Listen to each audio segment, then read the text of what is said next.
Hello everyone, my dear students. आज का हमारा टॉपिक है इवोल्यूशन। तो बच्चों, इवोल्यूशन के टॉपिक से प्रतिवर्ष नीट के एग्जाम में दो क्वेश्चंस आते ही आते हैं। और बच्चों, बूंद बूंद करके ही सागर बनता है। तो दो क्वेश्चंस को आप कम ना समझें और इस चैप्टर को भी एक बार अवश्य देखें। तो बच्चों, इवोल्यूशन के टॉपिक से हमने कुछ क्वेश्चंस चूज किए हैं, इस आशा के साथ कि ये क्वेश्चंस आपको आगामी नीट के एग्जाम में काफी यूजफुल सिद्ध होंगे। तो आइए इस वीडियो के माध्यम से देखते हैं कि ये क्वेश्चन क्या है। बच्चों, हमारा क्वेश्चन है the wings of a bird and the wings of an insect are. चार ऑप्शन है। ऑप्शन ए है homologous structures and represent divergent evolution. Option B is phylogenetic structures and represent divergent evolution. Option C is homologous structures and represent convergent evolution. और option D दिया है analogous structures and represent convergent evolution. तो बच्चों, इन चार options में से आपको छांटना है, आपको सिलेक्ट करना है कि आपका राइट आंसर कौन सा है। तो पहला है होमोलॉगस स्ट्रक्चर्स। एक्सप्लेनेशन देते हैं इसका। तो बच्चों, होमोलॉगस स्ट्रक्चर्स क्या होते हैं? होमोलॉगस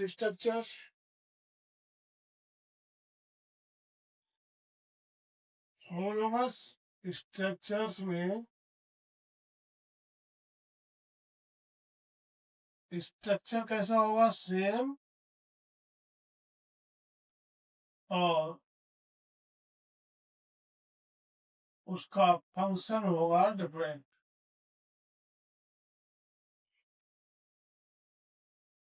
होमोलॉगस स्ट्रक्चर्स में स्ट्रक्चर सेम होगा, फंक्शन डिफरेंट होगा। और जब स्ट्रक्चर सेम होगा बच्चों, तो उसका ओरिजिन भी कैसा होगा? सेम। और जब ओरिजिन सेम होगा तो इनके जो एंसेस्टर्स होंगे या पूर्वज होंगे, जो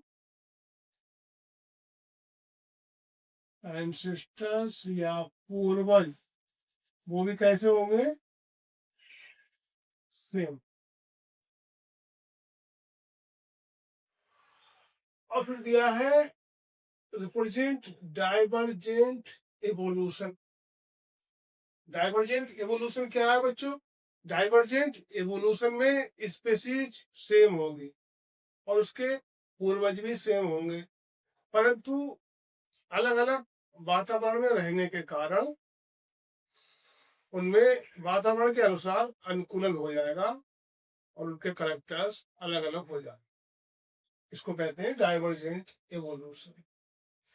तो बच्चों, क्या बर्ड और इंसेक्ट की स्पीसीज सेम है? नहीं, सेम नहीं। तो इसलिए, और दूसरी बात और समझिए, स्ट्रक्चर सेम है क्या? बर्ड के विंग का और इंसेक्ट के विंग का फंक्शन सेम है क्या? फंक्शन सेम है। क्या करते हैं? उड़ते हैं, उड़ने में सहायक है। लेकिन यहाँ पर दिया है होमोलोगस स्ट्रक्चर्स। होमोलोगस स्ट्रक्चर्स क्या होते हैं? फंक्शन उनमें डिफरेंट होता है। एंसेस्टर्स उनके सेम होते हैं, इनके एंसेस्टर्स अलग अलग हैं, इसलिए ये आंसर नहीं। Answer A is the wrong answer. Option B देखिए, phylogenetic structures and represent divergent evolution. Divergent evolution हमने अभी आपके सामने बताया कि स्पीशीज सेम होती है, इसमें केवल अलग अलग वातावरण में रहने के कारण इनमें चेंजेस आ जाती है। और फाइलोजेनेटिक स्ट्रक्चर मतलब जीन लेवल पर, डीएनए या आरएनए लेवल पर। तो ये भी नहीं होगा, ये भी हमारा रॉन्ग आंसर है। अगला है homologous structures and represent convergent revolution. तो होमोलोगस स्ट्रक्चर्स तो हमने आपको बता दिया, ये होमोलोगस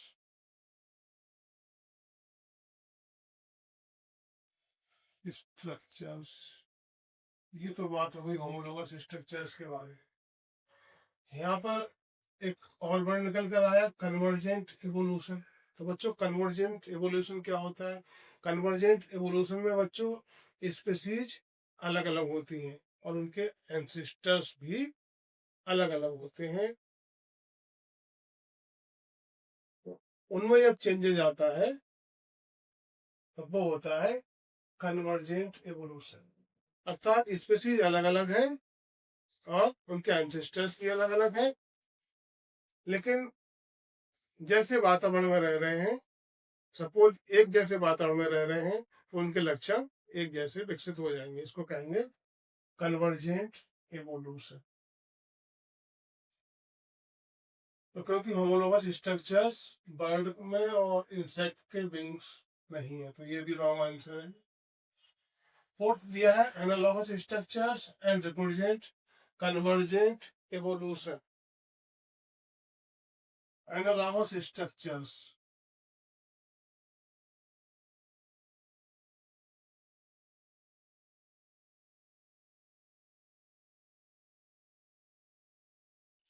एनालॉगस स्ट्रक्चर्स में बच्चों क्या होगा? इनका स्ट्रक्चर डिफरेंट होगा।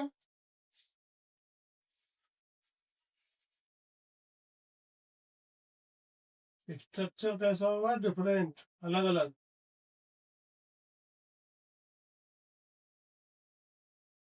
फंक्शन कैसा होगा? फंक्शन होगा सेम, ठीक है। और इनका ओरिजिन डिफरेंट हो, ओरिजिन भी डिफरेंट हो।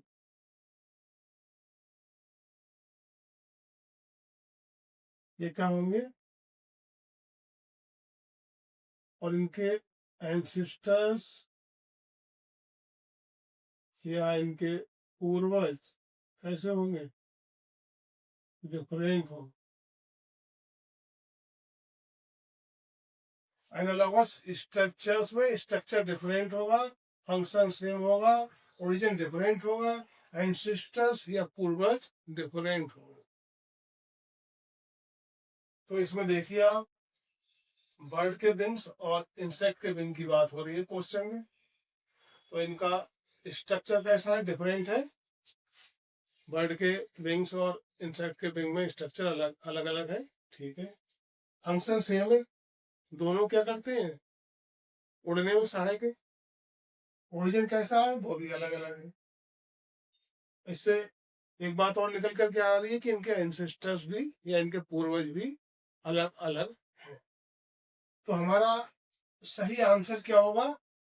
Option D is the right answer. Analogous structures and represent convergent evolution. हमारा क्वेश्चन था the wings of a bird and the wings of an insect are analogous structures and represent convergent evolution। कौन सा answer सही है? Option D. तो question को आपको इस प्रकार से सही करना है, चारों ऑप्शंस को बहुत ही ध्यान से, बहुत ही बारीकी से देखना है आपको, बहुत ही गहनता के साथ देखना है, कोई जल्दबाजी नहीं करनी है। अब ये सब आप पर डिपेंड करेगा कि आपने कितनी प्रैक्टिस की है, कितने मॉक टेस्ट दिए हैं। तो बच्चों मॉक टेस्ट देते रहो, लगातार पढ़ाई करते रहो, मेहनत करते रहो, इसी आशा के साथ कि हमारा आज का वीडियो आपको यूजफुल लगा होगा। यदि हमारा वीडियो आपको पसंद आया हो तो हमारे वीडियो को लाइक करें और दोस्तों को शेयर करें। Thank you.